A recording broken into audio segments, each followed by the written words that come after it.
नमस्कार दोस्तों। मैं विपिन गौड़, संपादक कंट्री एंड पॉलिटिक्स। अब क्या बोलोगे सीरीज में एक नए तरीके का, एक कुछ हटके बात करने के लिए हम शो लेके आए हैं जो शायद आपको बहुत अच्छा लगे। और हर कम्युनिटी के बारे में सरकारें बात कर रही है, लोग बात कर रही हैं, मगर एक कम्युनिटी है जिसके बारे में वो खुद भी बात नहीं कर पा रहे कि उनकी क्या समस्याएं हैं, किस तरीके से अपनी रिस्पॉन्सिबिलिटीज निभा रहे हैं, क्या क्या उनके रोल है। तो आज हम बात करेंगे बैंकर्स को लेके कि हिंदुस्तान के अंदर जो बैंकर्स हैं, जो बैंक के अंदर काम कर रहे हैं, किस तरीके से काम कर रहे हैं। क्योंकि अगर फाइनेंशियल हमें कोई भी सहायता चाहिए या फाइनेंशियल कोई भी काम करना है, विदाउट बैंकिंग हम कुछ नहीं कर सकते हैं। तो बैंकर्स किस तरीके से काम कर रहे हैं, क्या क्या चीजें बैंक में हो रही हैं, किस तरीके से हो रही हैं, इसके लिए हम बात करेंगे हरमीत जी से। आप जनरल सेक्रेटरी हैं bank of India officers association के वेस्ट और नॉर्दर्न यूनिट के। स्वागत है हरमीत जी आपका हमारे शो। आप क्या बोलोगे? धन्यवाद विपिन जी। जी, तो आपको हमने टॉपिक बता दिया। बेसिकली हमारा टॉपिक ये है कि role and responsibilities of bankers in corona pandemic. तो सबसे पहले यस। मैं ये जानना चाहता हूं कि आप चंडीगढ़ में हैं। चंडीगढ़ में बहुत सेफ था, केसेस बहुत कम थे, जहां पर लोग मास्क उतार के घूमना शुरू हो गए थे। तो अभी क्या कंडीशन है चंडीगढ़, पंजाब और आपके आसपास के क्षेत्रों में? विपिन जी, स्थिति पूरे देश में एक जैसी है। सरकार क्या डेटा शो कर रही है वो आपको भी पता है, मुझे भी पता है। लेकिन बैंकिंग जो हम लोग regular day to day service direct customers के साथ हमारा लिंक है। पूरा दिन हम हमको सरकार ने एसेंशियल सर्विस में क्लासिफाई किया था मार्च 2020 में। और हम लोग एसेंशियल सेवाएं आज तक बैंकिंग सेक्टर के तौर पर हम लोगों को देते आए हैं। आज भी सबसे ज्यादा मेरे हिसाब से जो हॉटस्पॉट है वो बैंक्स ही हैं। मैं मानता हूं कि एक आदमी, जो भी इंसान बैंक के अंदर आता है, अगर वो कोरोना पीड़ित है या नहीं है, वो किस उम्र का है, किस वर्ग का है, लेकिन उसको संक्रमण का सबसे ज्यादा डर जो है वो बैंक के अंदर है। क्योंकि वहां पर दिन भर में सभी लोग आते हैं और एक किसी को कैश निकालना है, कोई भी छोटी से छोटी सर्विस है जो भी उसको अवेल करनी है, उसको संक्रमण का डर है। आप चाहे चंडीगढ़ की आप बात करना चाहते हैं कि लोगों ने मास्क उतार के घूमना शुरू कर दिया था। जी हाँ, एक समय ऐसा भी आया था कि दीपावली के बाद और दिसंबर एंड तक कुछ ऐसा समय आ गया था कि लोगों ने सोचा था शायद ये पेंडेमिक खत्म हो गया। और जब हमारे प्रधानमंत्री जी ने वैक्सीनेशन ड्राइव स्टार्ट करी थी और ये आश्वासन दिया था कि हम वैक्सीनेशन एक बहुत ही तेज तरार जोर पर चलाएंगे और सभी को समय पर वैक्सीनेट करेंगे, तो लोगों ने फर्स्ट डोज लेने के बाद तो ये सोच लिया था कि शायद हम कोरोना से मुक्त हो चुके हैं। बट फिर आपने जी। देखा अप्रैल में जो हालात पैदा हुए वो बहुत ही चिंताजनक थे। और उस पैंडेमिक में बैंकर्स की भी बहुत फैमिलीज और खुद बैंकर स्टाफ को बहुत नुकसान हुआ। हमारे कई साथियों की मृत्यु हुई कोरोना से, जो कि जी। फ्रंट लाइन वॉरियर क्लासीफाई तो थे, बट उन्हें कभी भी as a front line warrior वो सुविधाएं दी नहीं गई सरकार द्वारा जो देनी चाहिए थी। तो मैं एक ये भी मानता हूं कि बैंक भी एक जरिया था। इस पेंडेमिक को हम संभाल सकते थे अगर हमने बैंकर्स को प्रॉपर तरीके से प्रॉपर सर्विसेज के लिए तैयार किया होता। तो आपको क्या लगता है जिस तरीके से बैंकर्स ने रोल अपना अदा किया है, अपनी रिस्पॉन्सिबिलिटीज निभाई है, इसमें सबसे ज्यादा चुनौतियां कहां पर आई बैंकर्स को? सर, आपको याद होगा जब प्रधानमंत्री जी ने पिछले साल राहत पैकेज अनाउंस किया था, तब जी। उन्होंने जनधन खातों में 500 रुपए महिलाओं के खातों में और गरीब वर्ग के खातों में डाले थे। उस समय बैंकों में बहुत रश पैदा हुआ था। तब भी बैंकर्स ने जी। आगे आकर अपनी सेवाएं दी। कभी हम पीछे नहीं हटे किसी भी सेवा को देने के लिए, चाहे प्रधानमंत्री जी की कोई भी स्कीम हो, कोई भी योजना हो। आज आप देख रहे हैं कि अभी अभी 14 मई को प्रधानमंत्री किसान सम्मान निधि योजना की चौथी या पांचवी किस्त अभी खातों में जमा हो गई है 2,000 रुपए की, जिसके कारण बैंकों में फिर से रश बढ़ गया है। जबकि कोरोना का जो हाल आप देख रहे हैं लोगों के मन में, अब तो कोरोना गांव गांव में फैल गया है। अगर आप किसान सम्मान निधि की बात करें तो ग्रामीण इलाकों में ही ये सुविधा सबसे ज्यादा लोगों को दी गई थी। और आज फिर से बैंक का वही हाल हो गया है कि रश बढ़ चुका है। लोगों की लाइनें लगी हुई हैं कैश निकालने के लिए। लोग अपने खातों का बैलेंस पता करने आ रहे हैं। उनको कोई डर नहीं है कि कोरोना से उन संक्रमण से उनका क्या हो सकता है, उन्हें कोई डर नहीं है सर। तो आपको क्या लगता है कि जो बैंकर्स काम कर रहे हैं, उनकी शिकायतें हैं कि हमें फ्रंटलाइन वर्कर तो घोषित किया सरकार ने, पर वैक्सीनेशन के लिए कहीं पर भी उनको किसी तरीके की कोई सुविधा नहीं मिल रही है? सर मैं बिल्कुल इस बात से सहमत हूँ आपकी कि उन्हें कोई सुविधा नहीं मिल रही। जनवरी 2021 में जब ये वैक्सीनेशन ड्राइव चालू हुआ था, तब प्रधानमंत्री जी ने कहा था कि फ्रंट लाइन वॉरियर्स को और एक पर्टिकुलर एज ग्रुप को पहले वैक्सीनेशन लगाया जाएगा। लेकिन फ्रंट लाइन वर्कर्स में कभी भी बैंकर्स को क्लासिफाई नहीं किया। एक लेटर निकाल दिया गया, उसमें बैंक्स वर्ड यूज कर दिया गया, बट आप कहीं भी जाएंगे, कहीं भी पूछेंगे कि हम बैंक से हैं, हमें वैक्सीनेशन लेना है, तो उसका कोई उन्होंने इंतजाम नहीं किया हुआ था। ये 14 मार्च को हमारे सेक्रेटरी डीएफएस देवाशीष पांडा जी का लेटर सभी चीफ सेक्रेटरीज को गया कि कृपया करके बैंकर्स को आप पहले वैक्सीनेट करिए, क्योंकि वो मेन स्रोत हैं हमारी इकोनॉमी का। फाइनेंशियल सेक्टर एक बैंकिंग इंडियन इकोनॉमी की मेन बैकबोन है। अगर हम उसको नहीं जी बचा पाएंगे तो आगे हम देश को कैसे चलाएंगे? सारे चीफ जी जी। सेक्रेटरीज ने आगे अभी अभी 2 दिन पहले की आपको डेवलपमेंट बताता हूं कि सभी चीफ सेक्रेटरी स्टेट्स के सभी लोगों ने अपने डिप्टी कमिश्नर्स को लेटर लिखे हैं। और अभी अभी एसएलबीसी ने भी सारे डीसीज के साथ ये मैटर टेकअप किया है। और मुझे उम्मीद है कि अब आने वाले एक आधा 10 दिन में शायद शायद एक बैंकर्स के लिए भी वैक्सीनेशन के स्लॉट अवेलेबल हो, अलग से हमें सुविधा मिले ताकि हम भी वैक्सीनेट हो पाए।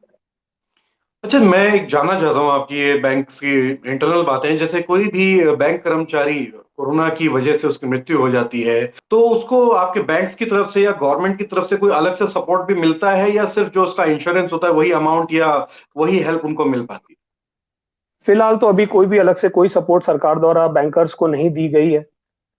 जब आप कह रहे हैं कि फ्रंटलाइन वॉरियर्स में क्लासिफाई तो कर दिया, वैक्सीनेशन प्रोवाइड नहीं कर पा रहे हैं, तो बाकी सुविधाओं का तो कोई मतलब नहीं बनता। हमारा जो इंश्योरेंस है, जो हमारी बैंक हमें कवर करती है, या कोई कंपैशनेट अपॉइंटमेंट है कोरोना के करके, तो वो ही हमारा इंटरनल बैंक है, हमें जो प्रोवाइड करता है। सरकार ने आज तक कभी भी बैंकर्स को कोई अलग से कोई सुविधा प्राप्त मुहैया नहीं कराई। है? अच्छा, मैंने एक चीज और देखी है कि कई सारी बैंक्स में, ब्रांचेस में दिव्यांग लोग काम करते हैं, जिनके हाथ सही से काम नहीं करते हैं, पैर सही से काम नहीं करते हैं, कोई ना कोई उनको समस्या है। तो उनके लिए क्या अलग से कुछ गवर्नमेंट ने या आपके बैंक एसोसिएशन ने कुछ ऐसी स्कीम निकाली हो जिससे उनको बेनिफिट मिल सके? काम करने के लिए जो भी फिजिकली हैंडीकैप्ड लोग हैं ब्रांचेस में, बैंक में, जी। उनको स्पेशली सरकार ने और बैंक ने एग्जेम्पशन दी हुई है कि आपको बैंक आने की जरूरत नहीं है। उनके लिए वर्क फ्रॉम होम की सुविधा भी है, वो घर बैठे भी काम कर सकते हैं। अब आप सोचेंगे कि बैंक में घर बैठे क्या काम हो सकता है, तो एक रिकवरी से लेके केवाईसी के फॉलो अप तक बहुत सारे काम होते हैं जो घर बैठे भी कर सकते हैं। तो उन लोगों के लिए स्पेशल सुविधा है, प्रेग्नेंट लेडीज के लिए है, कोमॉर्बिडिटीज जो 58 एंड अबव है उनके लिए भी ये सुविधा है कि वो घर बैठे अपना काम कर सकते हैं, ताकि वो सुरक्षित रहे इस संक्रमण से, क्योंकि उनकी इम्यूनिटी इतनी कम होती है कि वो सबसे पहले इस संक्रमण संक्रमण के घेरे में आते हैं। अच्छा, एक चीज और जानना चाह रहा था कि अभी जितनी भी हमारी बातें हो रही है, हम अलग अलग चीजों को लेकर बात कर रहे हैं, तो अभी क्या लगता है कि आगे चल के और क्या क्या रिस्पॉन्सिबिलिटीज बढ़ सकती है बैंकर्स के ऊपर? देखिए गौर साहब, ऐसा है कि जैसा कि पहले आपने देखा, जब पिछले साल राहत पैकेज डिक्लेयर हुआ था, तो मुझे अभी भी उम्मीद है कि प्रधानमंत्री जी सारा बोझ बैंकर्स पे ही डालेंगे। क्योंकि अगर आपने देखा हो, कोई भी पैकेज में सुविधा जो भी फाइनेंस सेक्टर से थी, चाहे वो एमएसएमई को थी, स्मॉल स्केल इंडस्ट्रीज को थी, लेबर क्लास को थी, 10,000 के ठेला गाड़ी के लोन थे, लोगों के बिजनेस बंद हो गए, उन सबको क्रेडिट सुविधा बैंकों ने ही दी। और आगे भी मुझे यही लगता है, अभी फिर से रिस्ट्रक्चरिंग की कई स्कीम्स आ चुकी हैं, कई स्कीम्स बैंक ने दोबारा उतार दी हैं सरकार के कहने पे कि उनको मदद कीजिए, फाइनेंशियल सेक्टर को हेल्प करिए। क्योंकि अभी मार्केट का हाल आप देख रहे हैं, फिर से हम उसी स्थिति में आके खड़े हो गए हैं कि जहां पर ना तो लोगों के पास खाना खाने के लिए है, ना तो कोई प्रॉपर सुविधा भी किसी को नहीं मिल पा रही है। तो मुझे ऐसा लगता है कि आगे भी बैंकर्स पे ही बोझ डाला जाएगा, जैसे कि हमेशा डाला जाता है हर एक स्कीम को लागू करने के लिए, और उनके पास कोई ऑप्शन नहीं है। अच्छा, एक संगठन है आपका, जो आप बैंकर्स का, उस संगठन के होने के नाते आपको क्या लगता है कि और क्या क्या चीजें बैंकर्स को मिलनी चाहिए गवर्नमेंट की तरफ से, क्या सुविधाएं मिलनी चाहिए? जैसे कि मुझे ये लगता है कि बैंकर्स को पीपी किट मिलनी चाहिए, उनको डेली यूज अलग अलग करने के लिए, और भी कई सारी ऐसी चीजें। तो आपको क्या लगता है और गवर्नमेंट की तरफ से क्या क्या चीजें ऐसी मिलनी चाहिए? सरकार ने काफी चीजें एज एट पार बैंक्स को दी हुई हैं, ऐसी कोई बात नहीं है। लेकिन फिर भी मैं आपके माध्यम से ये अनुरोध करूंगा कि अभी पीछे आपको एक बताना चाहता हूं कि हमारे बैंकिंग सेक्टर में जो मेडिकल क्लेम्स का काफी ज्यादा इशू क्रिएट हो रहे हैं। जो हमारे मेडिकल जो जो हमारे ऑफिसर्स हैं, स्टाफ है, हमारा एम्प्लॉय है जो भर्ती होता है, उनके क्लेम्स में जी काफी इंश्योरेंस कंपनियां कटौतियां कर रही हैं, क्योंकि वहां पे पीपी किट का पैसा नहीं मिल रहा, सैनिटाइजर का पैसा नहीं मिल रहा, वहां पे जो ग्लव्स यूज हो रहे हैं हॉस्पिटल्स में, अब आपको मुझे अंदर नहीं पता सरकार डॉक्टर क्या कर रहे हैं, डॉक्टर कितना कितना उन मेडिकल इक्विपमेंट्स का यूज कर रहे हैं, बट सरकारों ने उसके लिए कोई प्रोविजन अभी तक नहीं किया हुआ। बैंकर्स के लिए तो किया नहीं, और कहीं भी किसी के लिए उन्होंने एक मिनिमम अमाउंट फिक्स किया हुआ है कि आपको पर डे का इतना कोविड का खर्चा मिलेगा। उसमें तो साफ बेड और ऑक्सीजन का ही खर्चा इतना हो जाता है, तो पीपी किट और ग्लव्स और सैनिटाइजर का तो सवाल ही नहीं उठता। तो तो आपको लगता है मैं कि एज अ यूनियन अपनी अपनी एसोसिएशन की तरफ से एक अनुरोध करूंगा कि इस पर भी ध्यान दे सरकार, हर एक चीज का एक रेट फिक्स करे और रेट चार्ट बनाए हर चीज का। और हम और स्पेशली बैंकर्स को, अगर आप फ्रंट लाइन, अगर आप डेस्क का बैंक में जाएंगे तो डेस्क पे सामने बैठा हुआ स्टाफ आपसे जो कांटेक्ट करता है उसने एक मास्क लगाया होता है, पूरा दिन वो पानी इसलिए नहीं पीता क्योंकि वो कब अपने ग्लव्स उतारेगा, मास्क उतारेगा, पानी पिएगा, उसको संक्रमण का बहुत डर रहता है। खैर अच्छा हमारी बैंक ने इंटरनली हमें सुविधा प्रोवाइड कराई है कि सैनिटाइजर हमें दिए जाते हैं, मास्क हमें दिए जाते हैं, ग्लव्स दिए जाते हैं ताकि हम बचे रहें। बट सरकार से अभी तक ऐसी कोई हमें वो नहीं आई है। तो मेरा अनुरोध है कि कम से कम हॉस्पिटल्स का जो खर्चा है वो हमारे स्टाफ को मिले, ताकि वो बियर करना बहुत मुश्किल हो गया आज की डेट अच्छा, इस मामले में मैंने एक हमारे मंत्री हैं केंद्र सरकार में, उनसे बात हुई तो उन्होंने बोला है कि जो भी बैंकर्स या फ्रंटलाइन वर्कर्स हैं उनको हॉस्पिटल के अंदर जो भी सुविधा चाहिए वो सरकार दे रही है, और कोई भी चार्ज जो है वो उनसे नहीं ले रही है। अगर किसी का इंश्योरेंस है तो इंश्योरेंस क्लेम में हो रहा है, अदरवाइज गवर्नमेंट सारी सुविधाएं दे रही है। तो आपको लगता है कि सारी सुविधाएं मिल पा रही हैं? में। नहीं नहीं नहीं गौर साहब, ऐसी कोई सुविधा हमें डायरेक्टली कोई किसी किसी अस्पताल में किसी भी फ्रंटलाइन वर्कर को कोई ऐसी सुविधा नहीं मिल रही है। जो हमारी बैंक ने हमारे लिए इंश्योरेंस पॉलिसी ले रखी है उसी के अंतर्गत जो हमारा क्लेम बनता है हमें वही मिलता है, बाकी नहीं मिलता। बहुत नुकसान हो रहे हैं मेरे लोगों पास को, 3-3 लाख के क्लेम में आप समझेंगे कि लोगों को 2-2 लाख रुपए ही मिल रहा है, लाख रुपए काट लिया जाता है कह के कि ये तो आपकी पॉलिसी में कवर ही नहीं है, बहुत सारी ऐसी चीजें। खैर हमारी यूनियन मैनेजमेंट के साथ टेकअप कर रही है कि इन चीजों को, और अभी अभी पीछे हमारी एपेक्स ऑर्गेनाइजेशन ने आईबीए को भी लेटर लिखा था कि आप इस पर प्रकाश डालें और इसको पॉलिसीज में इंक्लूड कराएं, क्योंकि अदरवाइज ये खर्चे इतने ज्यादा हैं पीपी किट और सैनिटाइजर और मास्क के कि जो हम अपनी पॉकेट से बेयर नहीं कर सकते। अच्छा, जैसे कि आप बता रहे हैं कि ये सारी चीजें समस्याएं सामने आ रही हैं बैंकर्स को, हॉस्पिटल के अंदर जो आप बता रहे हैं, बहुत अच्छी बात बोली कि रेट फिक्स होने चाहिए बैंकर्स का। मैं बोलता हूँ हर किसी के लिए हॉस्पिटल के रेट फिक्स होने चाहिए, जिससे कि कोई भी यस। एक मिडिल क्लास आदमी अगर वहां जाता है तो उसको पता रहे कि अगर वो जिंदा रहता है तो भी इतना खर्चा है, और नहीं रहता है तो उसकी फैमिली उस खर्चे को दे के, उस पैसे को दे के मेरी बॉडी तो कम से कम उठाए।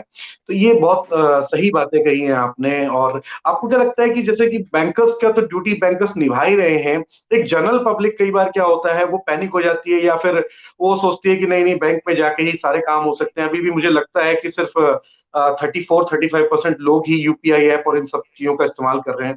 तो इसको बढ़ाने के लिए आपको क्या लगता है, और गवर्नमेंट को क्या एक्शन लेना चाहिए, या इस पे और सुधार के लिए पब्लिक को क्या करना चाहिए? विपिन जी, आपने पेंडेमिक में देखा कि हमारे देश में मेडिकल इंफ्रास्ट्रक्चर की काफी कमी हुई है। वैसे ही हमारी देश में योजनाओं को लागू तो कर दिया गया, बट इंफ्रास्ट्रक्चर का बहुत अभाव रहा है हमेशा से। चाहे वो डिजिटल बैंकिंग को गांव गांव तक पहुंचाना हो, आप और हम आज एजुकेटेड हैं, यूपीआई यूज करते हैं, सब कुछ यूज करते हैं। लेकिन एक वक्त था नोटबंदी के बाद लोगों ने जाकर, जब समस्या कैश की हुई थी तब जाकर लोगों ने डिजिटल मोड को अपनाया था। अदरवाइज आज की तारीख में आप बिल्कुल सही कह रहे हैं कि 30% 35% लोग ही हैं जो डिजिटल मोड से चलना चाहते हैं। अदरवाइज हर जी। बंदा बैंक की ब्रांच में जाकर ही काम कराना चाहिए। और ये आप हम हर एक वो आम आदमी है जिसको खुद को समझना पड़ेगा कि हमें अब देश को अगर आगे ले जाना है तो हमें डिजिटल बैंकिंग को प्रमोट करना होगा। ना कि हर चीज के लिए हम अपने नेताओं से, अपने एग्जीक्यूटिव से, अथॉरिटी से डिपेंड रहे कि वो अगर कुछ करेंगे तभी आगे कुछ होगा। आम जनता को खुद ये समझना पड़ेगा कि हमें डिजिटल मोड को अपनाना चाहिए, और ताकि ये हमारी इकोनॉमी की डेवलपमेंट के लिए अच्छा है। आज अगर पेंडेमिक सिचुएशन है, अगर कोई भी इंसान प्रॉपर डिजिटल मोड यूज करता है तो उसको बैंक जाने की जरूरत नहीं है। बट लोगों ने कभी भी इस मोड को इंपॉर्टेंस दी ही नहीं। उनको बैंक जाके ही सेटिस्फेक्शन आता है, या कई बार कुछ ऐसी सिचुएशंस भी हो जाती हैं कईयों के साथ, इनिशियल स्टेजेस पे फ्रॉड हो जाते हैं, कुछ और हो जाता है, तो लोगों का थोड़ा विश्वास भी उठ जाता है। तो हम लोगों को मिलके ही उनको जागरूक करना होगा और आगे, ताकि हम डिजिटल बैंकिंग को बढ़ावा दे पाए। और मैं ये जानना चाह रहा था कि जैसे आईसीआईसीआई बैंक है, उन्होंने अभी नई सर्विस शुरू करी है कि आप घर पे ही केवाईसी और घर पे वीडियो कॉल पे सारी चीजें, आपकी documentation A to Z, even loan तक की व्यवस्था जो है आप घर पे बैठे बैठे कर सकते हैं। तो क्या जो नेशनलाइज बैंक है, गवर्नमेंट बैंक है, क्या उनकी तरफ से भी इस तरह की कुछ पहल की जा रही है? सर नेशनलाइज्ड बैंक्स भी आज की तारीख में किसी प्राइवेट सेक्टर बैंक से कम नहीं है। हम लोगों ने भी सारी जो भी सुविधाएं आज प्राइवेट सेक्टर बैंक मुहैया कराता था वो सब नेशनलाइज्ड बैंक भी मुहैया कराते हैं, चाहे वो घर बैठे पेंशन देना हो, वृद्धा पेंशन हो, कोई ओल्ड एज की हेल्प करनी हो, लोन फैसिलिटी हो, कुछ भी हो, सारी चीजें ऑनलाइन घर बैठे सब चीजें हम नेशनलाइज्ड बैंक ने भी मुहैया कराई। तो ऐसी कोई भी मुझे लगता है सुविधा आज की डेट में नहीं होगी कि जो प्राइवेट सेक्टर बैंक देता होगा और नेशनलाइज्ड बैंक नहीं देता होगा। आज आज के टाइम पे आईटी सेक्टर नेशनलाइज्ड बैंक का भी at par with the private sector है, इसमें कोई कमी नहीं है। एक समस्या और मैंने सुनी थी बैंकर्स के लिए कि ये जो कर्फ्यू लगता है, इस कर्फ्यू के बीच में जब बैंकर्स को बैंक जाने की लिए अनुमति दी गई है, मगर फिर भी उनको कई बार रोका जाता है, कई बार गलत तरीके से बात की जाती है, आड़े टेढ़े सवाल पूछे जाते हैं। तो इसके लिए आपको क्या लगता है कि केंद्र सरकार को या राज्यों की सरकार को क्या निर्देश देने चाहिए बैंकर्स के लिए? ये शुरुआत में काफी इंसिडेंट्स ऐसे हुए थे कि बैंकर्स को बैंक जाने नहीं दिया, उनकी गाड़ियां भी जब्त कर ली गई थी। हमारे चंडीगढ़ में ही कुछ केस ऐसे हुए थे कि उनकी कार्स को जब्त कर लिया गया था और बैंकर्स को बैंक नहीं जाने दिया था। पर बाद में केंद्र सरकार ने और डीएफएस ने मिनिस्ट्री ऑफ होम अफेयर्स को और लोकल चीफ सेक्रेटरी सभी को लेटर लिखा, लेकिन अब ऐसी कोई समस्या सामने नहीं आ रही है। और जो कि सरकार ने हमें एसेंशियल सेक्टर में काउंट किया हुआ है, तो अभी बैंक के लिए कोई सुविधा नहीं है, आप अपना आई कार्ड दिखा के आप इजीली जा सकते हैं। अब ऐसी कोई भी प्रॉब्लम नहीं आ रही। बहुत सही कहा आपने। और एक मैं चाहता हूं कि being general secretary bank of India officers association की तरफ से जितने भी हिंदुस्तान में बैंकर्स हैं, चाहे वो प्राइवेट बैंक में हैं, चाहे वो गवर्नमेंट बैंक में हैं, उस उन सब के लिए आपकी तरफ से कोई, मैं चाहता हूँ कि ऐसा मैसेज हो जो कि सब फॉलो करें, और जो पैनिक है वो पैनिक ना हो। और कई सारे बैंकर्स बहुत परेशान हैं वैक्सीन के लिए, कई सारे बैंकर्स परेशान हैं कि जो बैंक्स में भीड़ बढ़ जाती है लोगों की, उसके लिए। तो उसके लिए आपकी तरफ से एक मैसेज और एक सुझाव कि उसमें वो लोग क्या कर सकते विपिन जी, एज अ जनरल सेक्रेटरी मैं इटसेल्फ आपको बताना चाहता हूँ कि मैं अपने कई स्टाफ लेडीज के हस्बैंड से बात करता हूँ जिनको कोविड हो गया। उनको भी हम लोगों ने मोटिवेट किया कि आप हॉस्पिटल में हैं, कोई बात नहीं, आप ठीक होकर आ जाएंगे, आप बिल्कुल परेशान ना होइए, आपकी फैमिली के साथ हम लोग खड़े हैं। तो विपिन जी रियली अभी लोग इस चीज से उभरने लगे हैं और 100% हम अपने देश को दे रहे हैं। मैं आपके माध्यम से लोगों को तो मैसेज दूंगा, साथ में मैं देश के जो हमारे प्रधानमंत्री जी हैं और नेता, उनको भी एक रिक्वेस्ट करना चाहूंगा कि कृपया बैंकर्स के बारे में सोचें सर, उनका वैक्सीनेशन जल्दी कराएं, क्योंकि हम हम भी एक बहुत बड़ा कारण है संक्रमण फैलाने का। अगर हम वैक्सीनेट होंगे हमारा परिवार तो बचेगा ही, साथ में जो बैंक में आ रहे हैं उनके परिवार भी सुरक्षित रहेंगे। तो मेरा आपके थ्रू, आपके माध्यम से उनसे यही अनुरोध है कि हम लोगों को जल्द से जल्द वैक्सीनेशन प्रोवाइड कराई जाए। अगर हमें फ्रंट लाइन वर्कर आप मानते हैं तो हमें फ्रंट लाइन की सारी सुविधाएं मुहैया कराई जाए। बिल्कुल सही बात बोली आपने कि बैंक एक ऐसी जगह है जहां पर संक्रमण आने के चांसेस बहुत ही ज्यादा होते हैं। अब जब वहां पर संक्रमण आएंगे तो जो भी वहां आएगा वो संक्रमण लेके भी जाएगा। तो बैंकर्स को वैक्सीनेशन बहुत जल्दी और कहते हैं ना प्रायोरिटी बेस पे लगनी चाहिए। मैं आपकी पूरी बात से सहमत हूँ, और बिल्कुल सही बोला कि लोगों का हौसला बढ़ाना बहुत जरूरी है। और जितने भी आपके सीनियर ऑफिशियल्स हैं वो अपने एम्प्लॉयज का जब हौसला बढ़ाते हैं, डेफिनेटली एक कहते हैं ना हिम्मत मिलती है, आत्मविश्वास बढ़ता है, यस, तो यस, आदमी यस। आत्मविश्वास से ही बहुत जल्दी ठीक हो जाता है।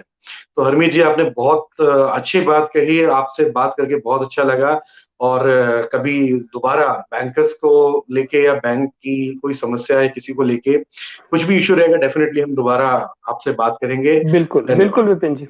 बिल्कुल विपिन जी, धन्यवाद।